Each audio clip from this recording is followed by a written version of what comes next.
Hi, I'm Kerry Campion, and this is SEO in 2024 Additional Insights.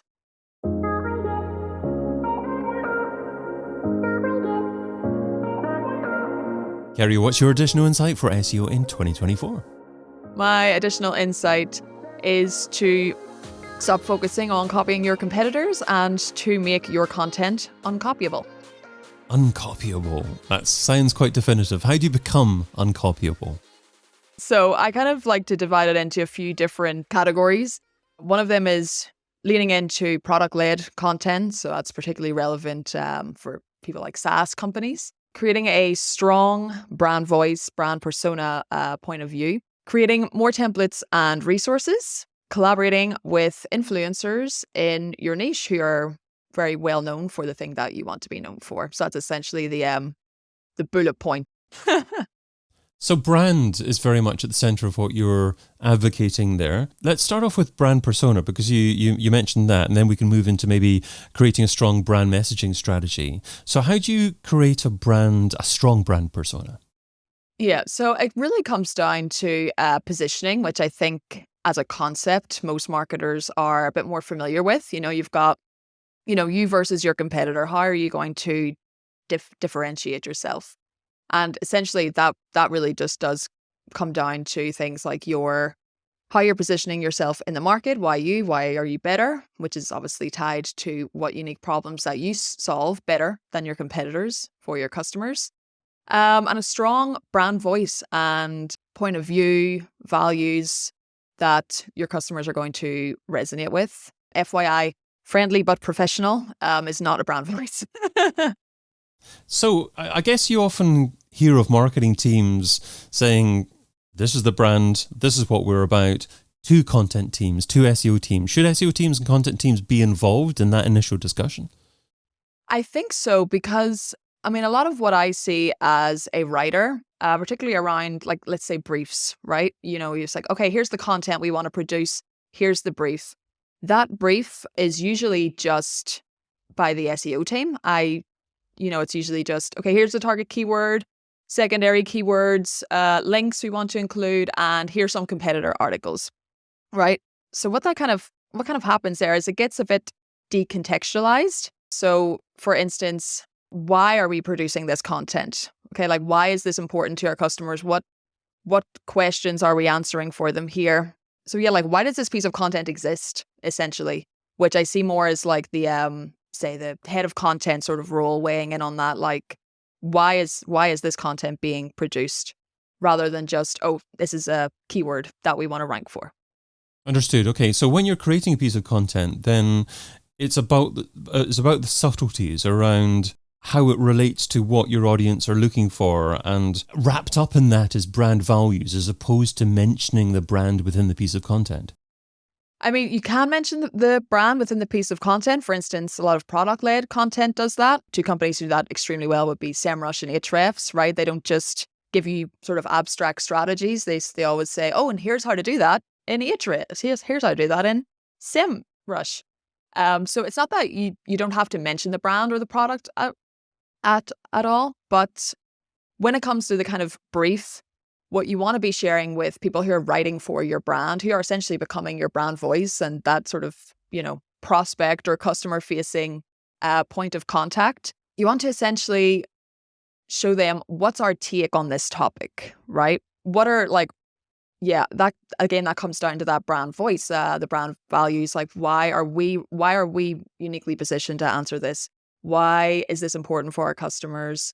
What's our take on this? And then even bringing in things like certain subject matter expertise. Like, a lot of times people will do a kind of a monthly stand up with the CEO or something, and sort of fire them questions related to the content that they're going to produce in that quarter, and then pass that on to their writers. That's a great practice if more companies can get into that, because again, you're just building that thought leadership and really tying an opinion and a strong point of view to the brand that people are more likely going to remember it, rather than abstract kind of how-to content that doesn't really have much personality. I love that. So incorporate what's the brand's take on that particular piece, that particular article on a particular topic. So does that mean that you can write an article on a topic and then maybe take it to a thought leader internally and then get a strong opinion on that piece from them and incorporate both the article and the opinion piece as part of the same article? Yeah, like I've done that quite a lot, for one company, and they did some like quite complex work. And so we always had like a meeting at the beginning of the month. Okay, here's the content we're going to produce. They would have already kind of seen this beforehand. I would, be asking them questions. David, how would you deal with this? Or like, what questions are coming up about, implementing this MarTech solution and things like that. And then they would actually be like reviewing the content as well. So he was, for instance, it was the head of sales, for instance, who would sometimes review the content, or someone else on the team. I do want to say, like, I understand that you can't do this for every piece of content. That would just be crazy, depending on how big your company is. But, there are kind of, if you're wanting to produce thought leadership content, it's incredibly important that subject matter experts within your company are having some sort of input on that. And when you talk about subject matter experts inside your company, is it absolutely key to incorporate people from inside your company? I mean, can you incorporate thought leaders, external thought leaders, maybe people who write authoritative blogs in your industry as part of your content as well? Or does that not really add to that brand value?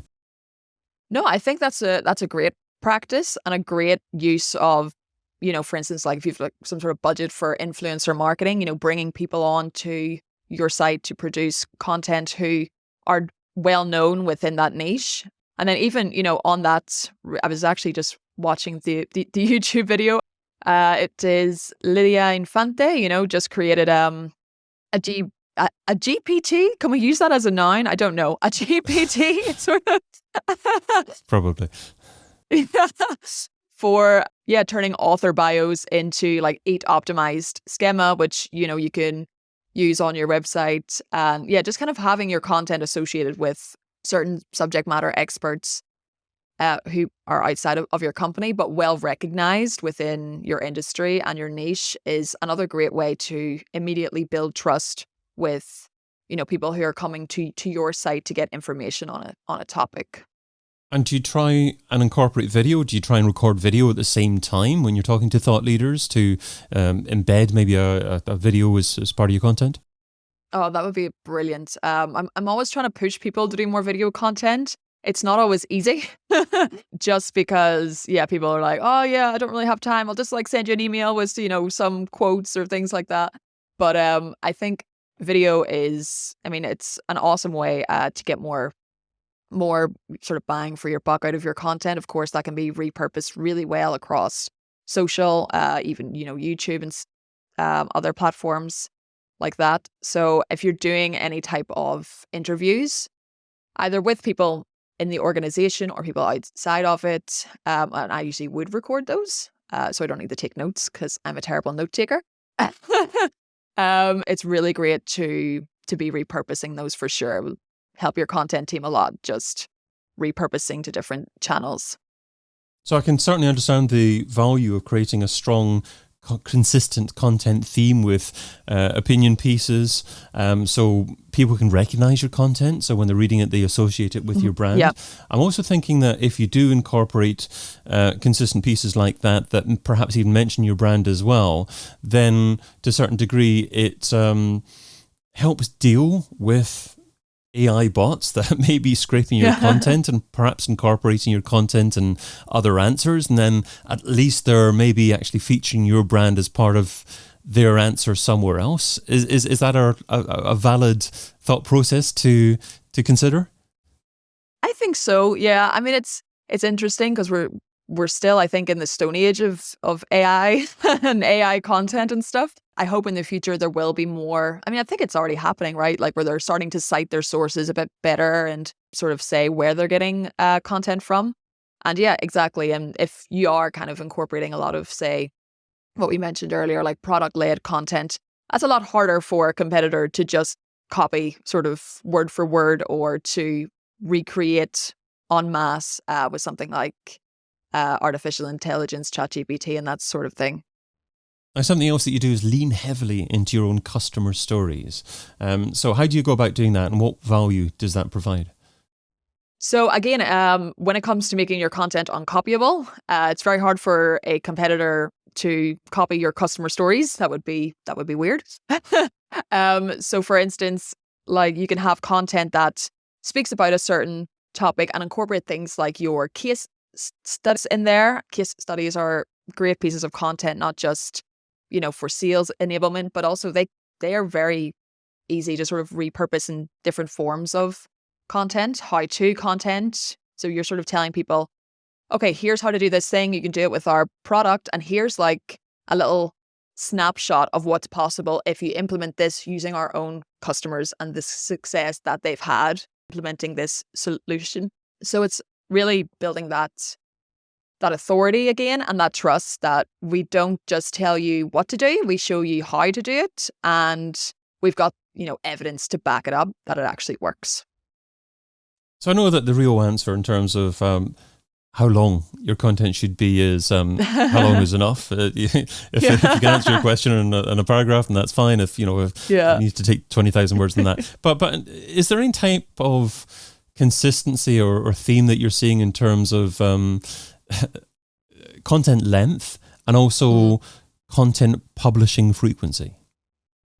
So in terms of content length, obviously glossary content is going to be much shorter and snappier than, a ultimate guide on, cornerstone topic, whatever that may be for the company. But I do think in general, sometimes you can blow an article out of scope by being, too long.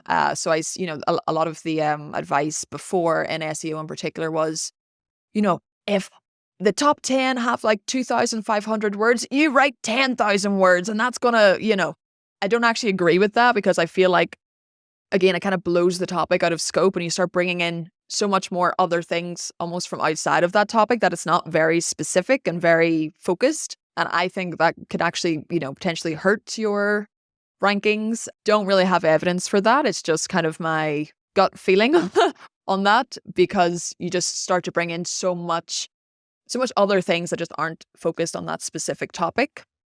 I love that phrase, blow the article out of scope, because I would think that a lot of content writers don't even have a goal for their content, so they can't measure the success of that particular piece of content. Is that fair?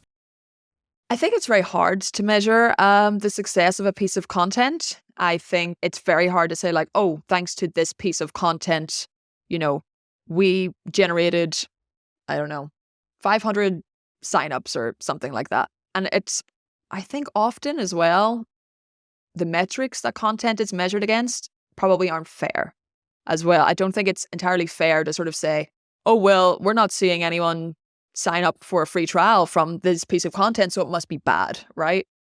What are fair metrics? I'm glad you asked. Because I think thankfully we're starting to move away from things like, bounce rate or time on page in terms of like, oh, this must be a great piece of content. And I have a good story for that. My friend Matt over at Rocky.io, that's Rocky with 2 E's on the end, he has developed a tool that it's very much helps you measure your content in a qualitative way, which is like kind of a Trustpilot type thing. So people kind of leaving reviews, little star reviews and things like that, which is really interesting because he has a story where one of his clients, said, oh, well, this piece of content is our best one. It has really high time on page, low bounce rate, all those types of metrics. And actually, whenever they implemented his tool, it was like the lowest rated piece of content that they had or something like that. So it's difficult to say like which metrics would be fair. I think when it comes to content, what you're looking for above all is micro conversions. So for me, 9 times out of 10, a micro conversion looks like signing up for a newsletter, signing up for some sort of email, downloading a resource, those types of things. I think content is much better at producing that type of conversion than, I read a blog and now I'm downloading this software. That's not a very realistic buyer journey, especially if you're in something like, B2B software or something like that. But I think measuring it against those micro conversions like newsletter signups, downloading resources is much more realistic and fair. You've shared what SEO should be doing in 2024, so now let's talk about what SEO shouldn't be doing. So what's something that's seductive in terms of time, but ultimately counterproductive? What's something that SEOs shouldn't be doing in 2024? Yeah, I think copying competitors. I think that's, like I kind of mentioned, I sort of feel like bad skyscraper content is a bit of a self-fulfilling legacy, because they sort of say, oh, well, take these 5 articles, these top 10 articles, this must be what Google loves. It's kind of like, well, did they really rank it because they used, the what is keyword H2 subhead?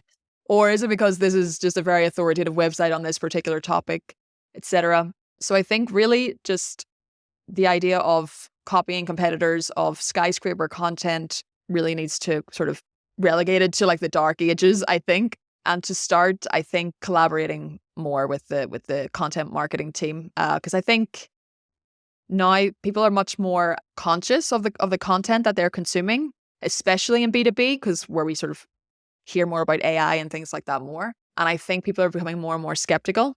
So whenever they kind of read something that is quite devoid of personality, unique opinions and things like that, my feeling is that it's going to be harder and harder to keep those people on the page, on the website, and interested. I think the scary thing about a lot of online digital activity nowadays is it leads to the shortening tail, what I call the shortening tail. Mm-hmm. Because some time ago, maybe about 20 years ago, a guy called Chris Anderson wrote a book called The Long Tail, and all about this incredible choice that consumers were going to have in the future. But all these websites now are recommending things like, well, people who bought this also bought this, and it leads to a shortening tail where you're getting less recommended short tail products. Follow me on this. I do actually have a related point to what you're actually sharing, and it relates to the SERP, I think, and what you're talking about, and the skyscraper pieces that you're talking about there, because many SEOs look at the existing SERP and think that's what ultimate success is. If Google is ranking this article number 1, then we have to copy that. So it leads to everyone doing the same thing and no long tail of consumer choice. But I guess the argument against that would be, look, Google's already tested lots of articles and they're obviously delivering high converting rates in terms of clicks to these pieces. So how do you advocate producing something different if you don't necessarily know what the conversion rates or click-through rates will be? Yeah, I mean, that's a great point. I think as well, the top thing is what happens after the click. So you might, get clicks by, targeting certain keywords, using certain LSI keywords to help it rank, optimizing the content around a certain keyword. But what happens after that? I mean, as SEOs, are we just saying, oh, you got the click, like that's all that matters? I feel like, especially with, the things like the nuclear winter of SaaS in 2023, when a lot of marketing budgets shrank, I don't think that that's good enough anymore. I think we have to be considering a lot of like, well, what is our content doing once people get there? I don't think it's enough to just say, oh, well, it's ranking. And if you are just copying competitors blindly and not producing any kind of real value in your content, you're getting clicks and that's it. And I think we've all, experienced that. I know I have, where it's like, oh, great, look at all this traffic, and then when we've actually kind of looked at it, it's like, oh, but it's not actually doing anything. It's not serving any kind of business goals. And also I've written and ranked content that does, very well on the SERPs with actually very like little optimization or any type of sort of comparing to other articles, and sort of say, okay, I have to use these subheads, So I mean, I've definitely had success with it by not obsessing over what's already ranking. Yeah, don't think of your content as a standalone piece just to drive traffic. Where does it fit into your funnel? Where's the context in relation to your business and other pieces of content on your site? Yeah, and it's definitely something I feel like that's been missing a lot, and I've certainly fallen into that trap, which is why, I advocate so strongly against it now. Because a business goal is not no one sits down with the CEO and sort of says, okay, like our big vision is to get more traffic. Like that's no one's creating business goals around traffic. And if they are, I think they're in trouble. Superb. Kerry Campion is SEO copywriter and content strategist at God Save the SERP, and you can find her over at godsavetheserp.com. Kerry, thanks so much for adding your additional insight to SEO in 2024. Thanks very much for having me. Cheers. I've been your host, David Bain. You've been listening to an episode of SEO in 2024 Additional Insights, a Majestic series that complements the original SEO in 2024 podcast, video series, and book. Find out more at SEOin2024.com.